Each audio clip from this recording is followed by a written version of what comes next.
reciente, que es la que me ha permitido a mí estar muy cerca de Alicia, que ha sido justamente la Comisión Interacadémica del Rosario del Término Gramatical.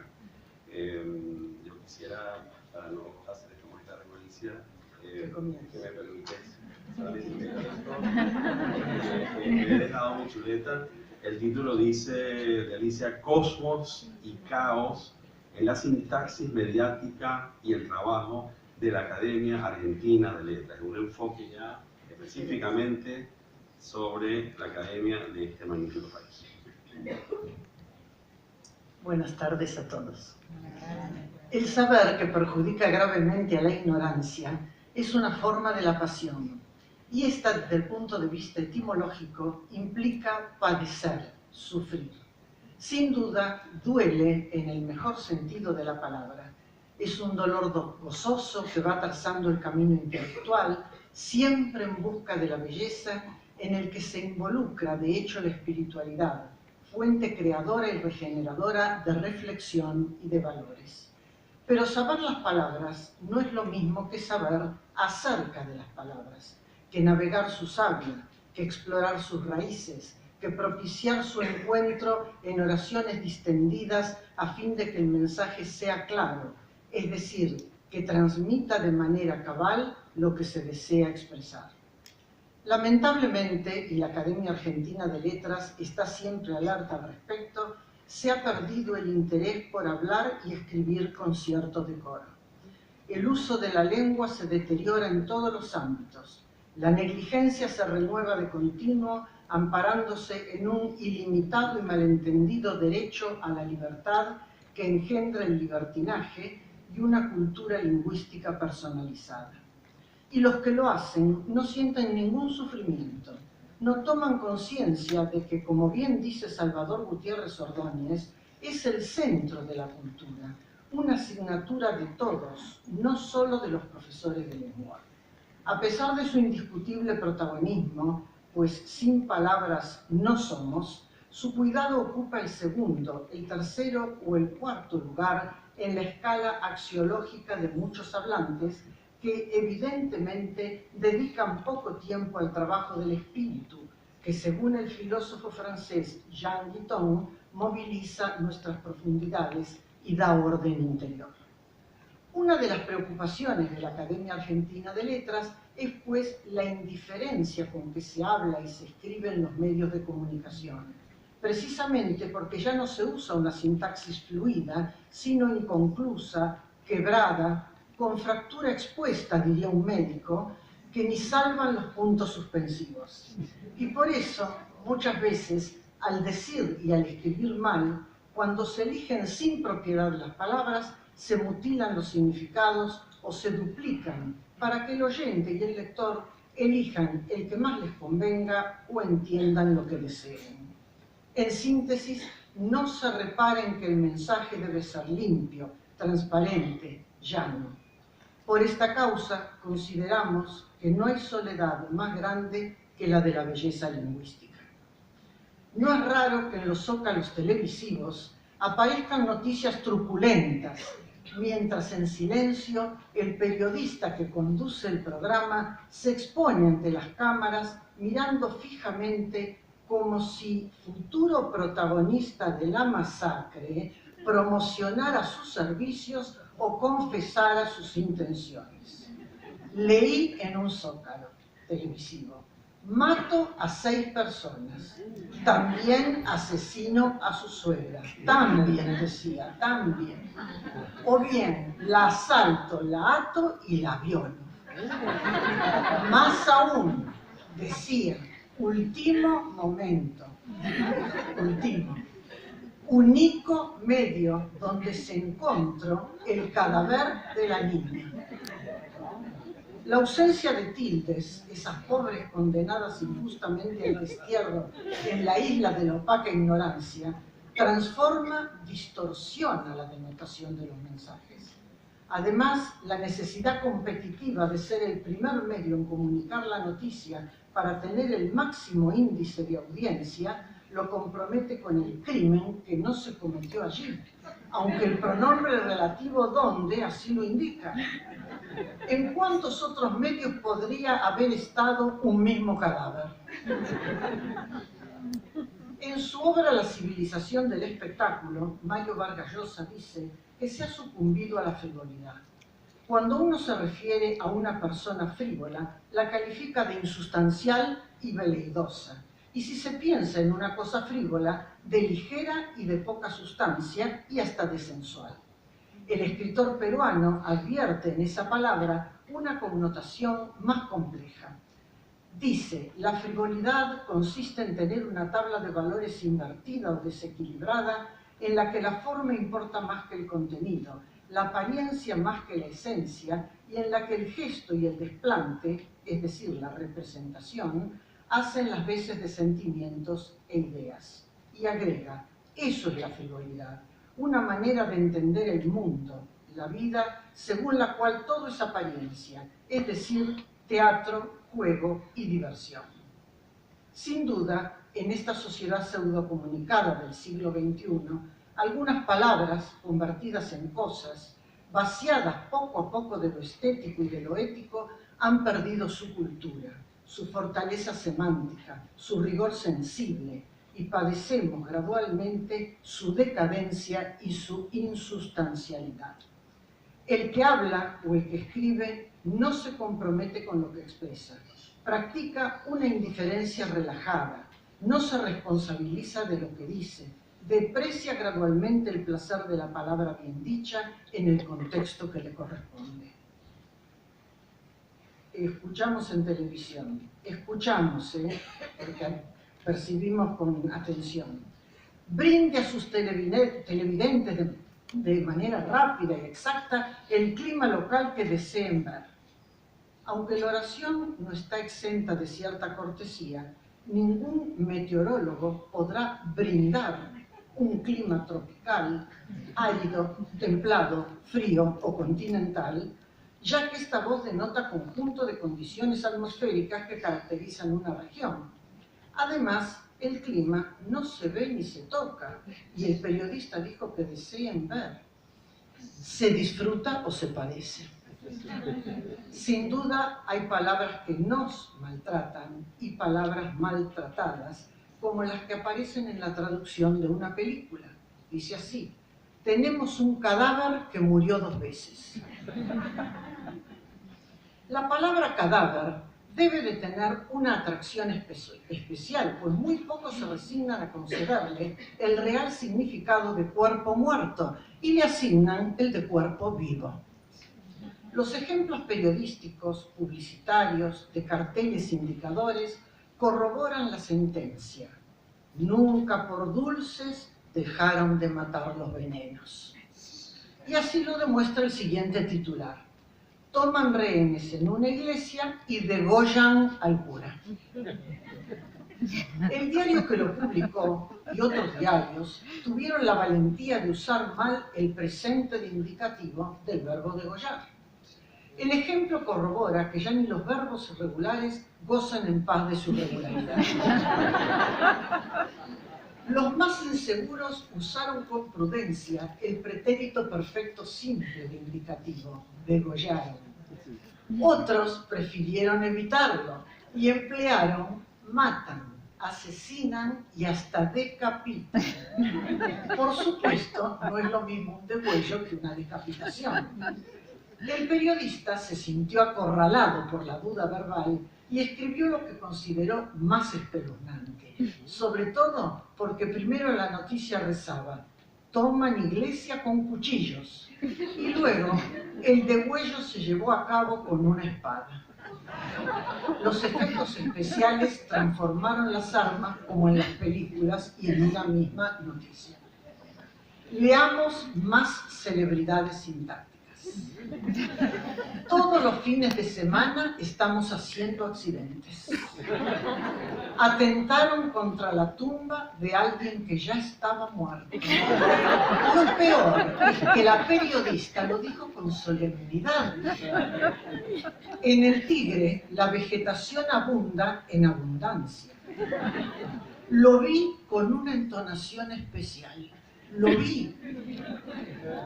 Señor pasajero, Si no conoce el importe de su pasaje, pregunte al chofer hasta dónde viaja.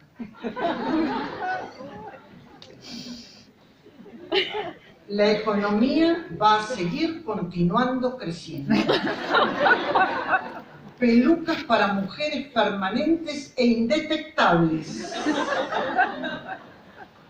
Tengo más,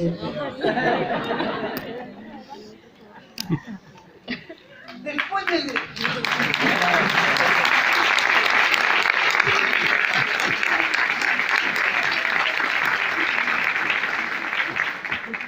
Para mi antología del terror.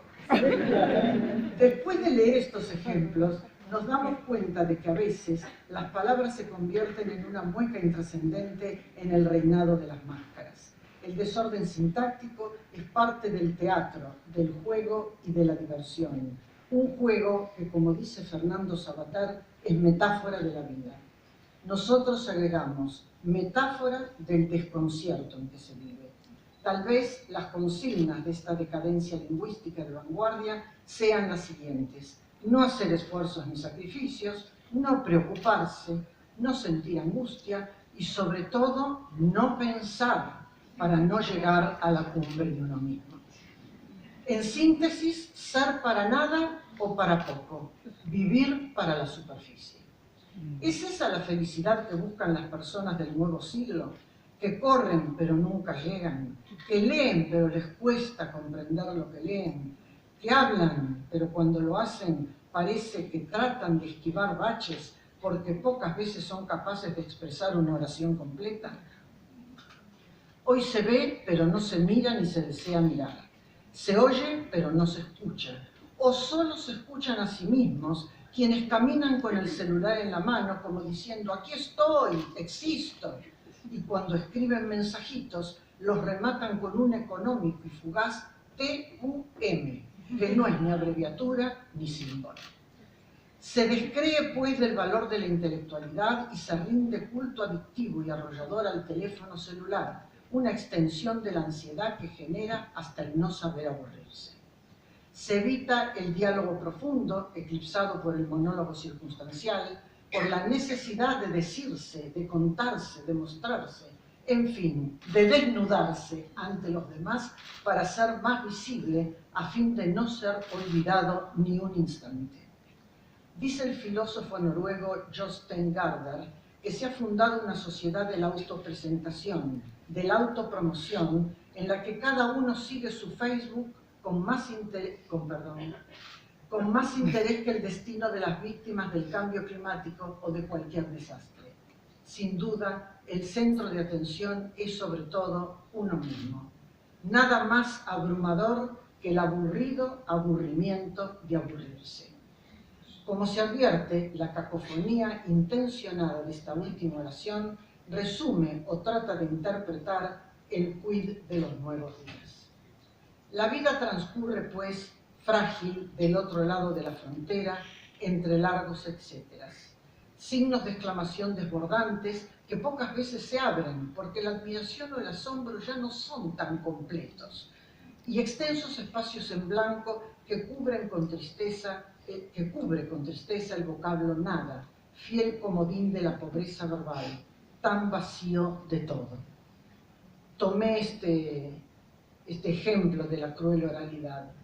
Nada, que nunca entiendo nada, es como un don, nada.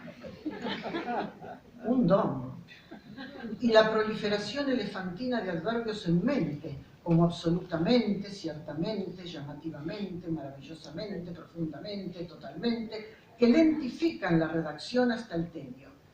Las palabras apenas caben entre aquellos, casi asfixiadas, prisioneras de anacolutos tiranos o ahorcadas por pomas espurias.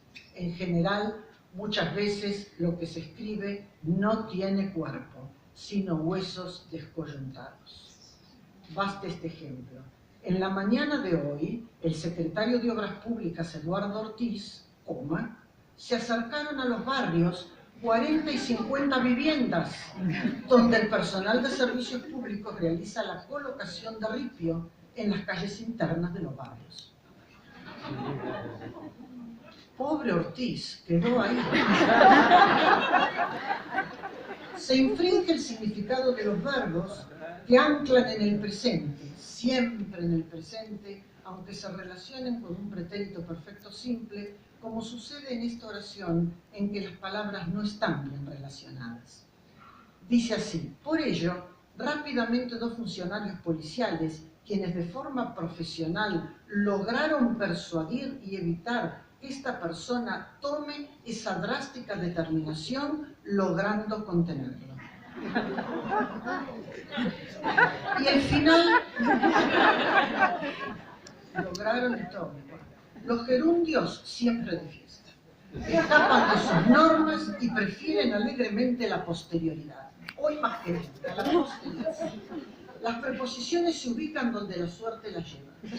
Los adjetivos vacilan. No se sabe si deben ponerse delante o detrás de los sustantivos.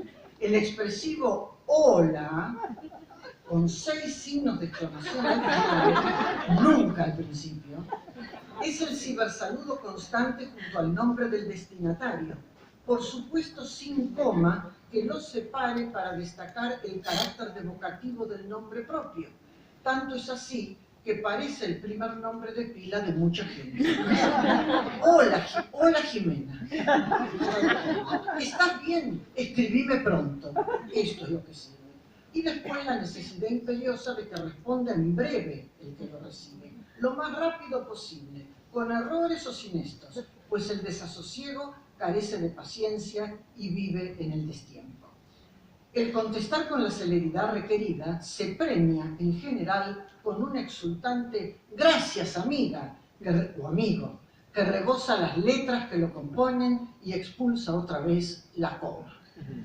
Se advierte la masificación, ya no solo en los peinados o en la ropa, sino también en el uso de la puntuación y de las palabras. La coma intrusa entre sujeto y predicado gana adeptos sin esfuerzo. Los descansos sintácticos son tan necesarios para mucha gente. Y la que acompaña la fórmula de saludo final en las cibercartas convierte al que las envía en su propio destinatario mediante el uso vocativo de la firma. Marta escribe una carta y la cierra. Un beso grande, coma, Marta. Te mando un cordial saludo, coma, Federico. Por lo tanto, lo que quiere ser una cortesía se convierte, por influencia extranjera o por falta de discernimiento, en un acto de narcisismo o excesiva complacencia en sí mismo. En el libro de estilo se admite esa coma cuando se usa solo un enunciado. Yo no estoy de acuerdo. Para mí sigue siendo un vocativo. Desde otro ángulo, la elección del léxico que hace el hablante actual corrobora nuestra afirmación inicial y responde a los 3 sustantivos destacados por Vargas Llosa en su valioso ensayo: teatro, juego y diversión. Etimológicamente, la palabra teatro proviene del griego y denota lugar para contemplar. La necesidad de un escenario y de una audiencia crea el clima propicio para decir y mostrarse, más aún para sentirse acompañado porque la soledad atemoriza. Se relacionan con este punto vocablos como absolutamente, actitud, diversión, divertido, épico, escándalo, espectacular, histriónico, increíble, maravilloso. El adverbio absolutamente se emplea para la afirmación enfática y para negar algo con vehemencia. ¿Estás sola? Absolutamente. En este último ejemplo no sabemos si quiere decir sí o no. Se emplean con asiduidad voces como bizarro, literal, mal, con el significado de excelente, pánico, turbio. Por ejemplo, ¿cómo te fue en el examen? Mal, aprobé. La muletilla dale, verdadero tic-lingual, se usa con múltiples significados y para muchos es un sí, pero con onda. Eso me contestan mis alumnos, con onda. En televisión, dice la periodista, pasemos a la siguiente noticia. Y su compañero, vale. Llama la atención la búsqueda de voces ponderativas como el adjetivo épico, del griego epos, palabra, poema, historia, que surge en sintagmas aparentemente desafortunados. Y decimos aparentemente porque el hablante los carga de una intensidad especial que no siempre responde a las acepciones del diccionario académico. Por ejemplo, le preguntaron por sus debilidades en una entrevista de trabajo y su respuesta fue totalmente épica: el pastel de choclo. Le pedían épica y entonces, cuando los nervios y la tensión parecían ganar la partida, encontró uno de esos goles que de tan raros e inesperados se llenan de belleza. Se habla de la carne asada épica, de que el fútbol es arte y épica. Vivir es pura épica. También hay épicas bromas, épicas respuestas, rodillazos épicos y hasta besos épicos en la épica intimidad. Así, Así. Relacionamos también el vocablo juego con el teatro y metafóricamente con la construcción de oraciones inconclusas, hojas, como la siguiente prótesis concesiva. Aun cuando estos científicos se suman a los muchos otros que en el tiempo han tratado de demostrar que esto es falso, punto. Me faltaba la otra parte y no la encontré. O con el uso dislocado de algunos verbos. ¿Me compartís los caramelos? ¿Me colaborás con vestir a Vicentito mientras termino el trabajo? El sustantivo diversión, ya termina, procede del latín y alude al apartamiento, a la desviación, a la necesidad de desapego y a la manifestación de desagrado. Implica un rechazo de la realidad en que se vive, un estado de inconformismo permanente y muchas veces inexplicable, y el pasaporte a la búsqueda obstinada de otredad, de ser otro, aunque sea durante poco tiempo, y también de buscar otro hábitat. Por eso se habla de adrenalina divertida, funeral divertido, tomates divertidos, velorio divertido, zapatillas divertidas. No pocos consideran que la diversión se ha erigido en norma, como si esta palabra tuviera el poder de transformarlo todo. En síntesis, el cosmos, que es orden y armonía, se convierte a veces en caos, que es desorden, abismo, lugar vacío, para caracterizar la sintaxis mediática, oral y escrita de nuestros tiempos. Ante la realidad descripta, la Academia Argentina de Letras tiene pues como misión preservar el buen uso de la lengua española, procurando que se cumplan las normas que rigen su correcta expresión oral y escrita. Por eso, a través de su biblioteca, pone a disposición de todos obras gramaticales y lexicográficas actualizadas.